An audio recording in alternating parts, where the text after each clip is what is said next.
Why is there so much debt?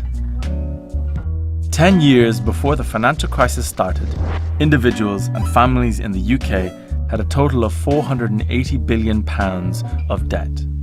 Since then, our debt has more than doubled. But who did we borrow all this money from? Was it from an army of grannies who have spent their whole lives putting money away for a rainy day? No. When you go into a bank and borrow a large amount of money to buy a small amount of house, that money doesn't come from somebody else's savings. It's just created out of nothing by the bank with a few taps on a computer keyboard. Sounds crazy, right? But this isn't some crime of the century. It's just the way the banks work. Here's how the Bank of England describes it. When banks make loans, they create additional deposits for those that have borrowed the money. Those additional deposits are just the numbers that appear in your account, which you can use to pay for your new house. In fact, around 97% of all the money that exists is created in this way, out of nothing, when banks make loans.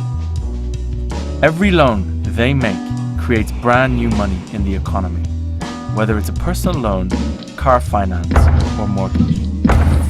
Now, here's the problem. If almost all the money we use is created by banks when they make the loans, then for every pound of money, there has to be a pound of debt. If we want more money in the economy, we have to go further into debt to the banks, because more borrowing from banks means more new money is created. But the process happens in reverse when we repay loans. When we pay down our debts, the money effectively disappears. This makes it impossible for all of us to reduce our debt. If we start paying it off, then the amount of money in the economy shrinks. Less money in the economy means less spending, and less spending means fewer jobs.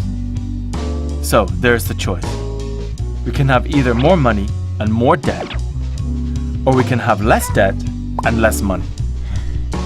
When the only way to get money into the economy is to borrow it from the banks that create it, then we'll always be trapped under a mountain of debt. But it doesn't have to be this way. If we took the power to create money away from banks, and instead have money created by a public institution that isn't chasing short-term profits, then this new money, as it supports jobs and the economy, could be used to pay down the debt. And we could finally start to clear this mountain.